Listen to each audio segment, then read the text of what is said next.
Hola, soy Alexandre Díaz Codina, autor del libro Invirtiendo en ti y creador del blog con el mismo nombre, invirtiendoenti.es. Hoy quería hablar de cómo empezar a ahorrar, pero atención, ahorrar bien. Si bien es un tema del que se ha escrito muchísimo, también es cierto que yo creo que la mayoría de veces se dan consejos no aplicados desde la experiencia, o que realmente se podrían mejorar. Déjame explicártelo.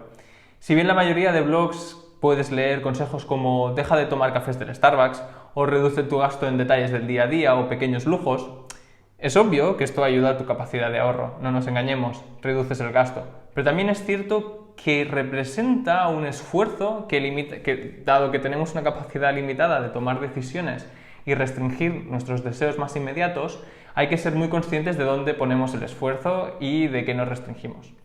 En primer lugar, creo que es importante tener en cuenta que en nuestro presupuesto mensual hay categorías mucho más relevantes que otras.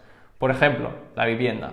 Teniendo en cuenta que representa el 31% del gasto del hogar medio español, es un área donde los ahorros pueden ser muy significativos.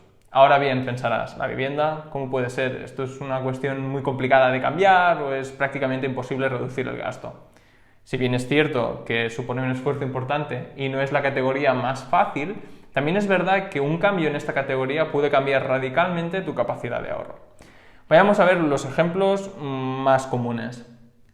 Tanto si vives de alquiler como si tienes una hipoteca, los ahorros son posibles. En el caso del alquiler, es más una cuestión de perspectiva que de finanzas puramente.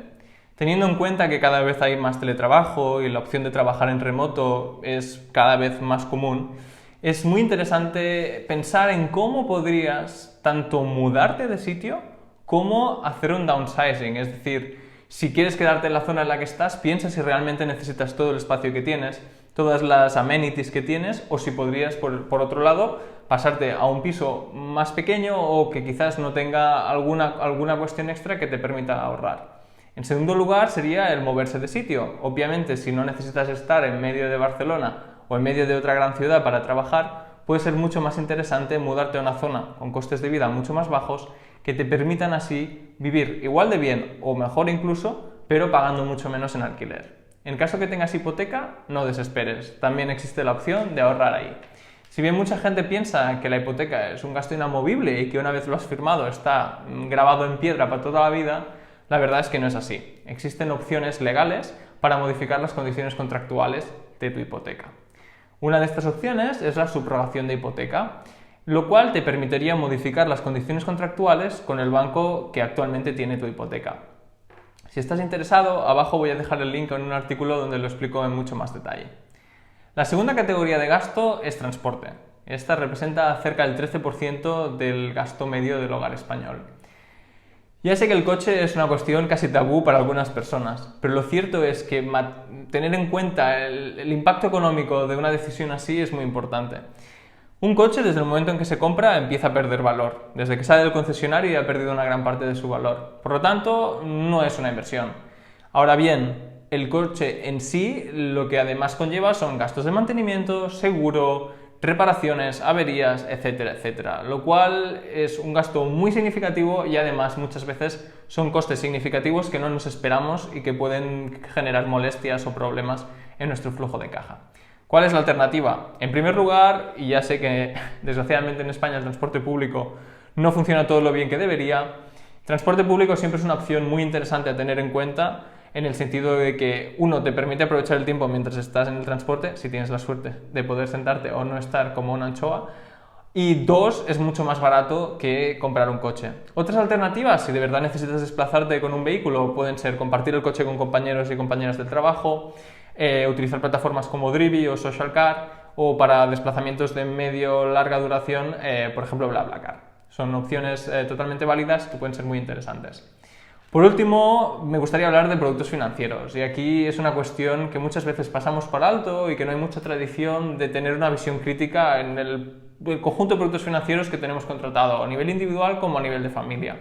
¿Por qué? Pues porque no es fácil analizar las cosas, tenemos muchas cosas al mismo tiempo y además suelen ser comisiones que no están muy claras o que cuesta de verlas y que como son mes a mes no nos damos cuenta. En primer lugar, si tienes una cuenta corriente que te están cobrando comisiones, por favor, cancélala y pásate a cualquier banco que no te cobre y que esté garantizado y que tenga buena reputación y funcione bien la aplicación. Existen muchas opciones, Number26, Revolut, ING, Bankinter, etcétera, etcétera. Es decir, hay muchas opciones de las que escoger gracias a la competencia. Segundo lugar, una categoría en la que mucha gente no suele parar tanta atención y realmente tiene un impacto muy significativo a largo plazo son tanto los fondos de pensiones como los planes de pensiones como los fondos de inversión. Los planes de pensiones son especialmente interesantes. Precisamente el otro día a nivel familiar, un familiar estuvimos mirando cómo tenía un poco su cartera de pensiones y estaban cobrando un 1,5% anual por una rentabilidad media de los últimos 5 años de menos 2,5%. No sé si lo sabías, pero tienes el derecho de traspasar tu plan de pensiones sin ningún impacto fiscal ni costes. Traspasarlo significa pasar de una entidad a otra entidad. En este caso lo sacamos de una entidad bancaria tradicional que estaba cobrando esta cantidad totalmente desorbitada por unos retornos totalmente subóptimos a Indexa Capital, que tanto en mi blog como aquí os recomiendo porque la verdad que pone las cosas muy fáciles si no estáis acostumbrados o no queréis pensar en qué ETFs comprar o cómo construir vuestra cartera. Es muy fácil y las comisiones son mucho mejores, es más de la mitad, o sea, más de la mitad más barato que lo que tenía este familiar. Los fondos de inversión más de lo mismo, hay que ser muy conscientes de por lo que pagamos y si realmente estás pagando unas comisiones muy altas por una gestión que no da unos retornos significativamente mejores que la gestión pasiva, lo cual es muy complicado de encontrar en gestión activa, te recomiendo encarecidamente que cambies y abras una cuenta en Indexa Capital o MyInvestor o lo que quieras, pero evita pagar comisiones que al final miman tu rentabilidad. No quieres trabajar de más para tu banco. En cualquier escenario espero que os haya ayudado y lo dicho, realmente lo importante es centrarse en aquellos gastos que son significativos, que tienen unos importes relevantes y una vez se consiga esta capacidad de ahorro vamos a ver dónde invertirlo y cómo gestionarlo. Muchas gracias, si os ha gustado suscribiros y dejad vuestros comentarios.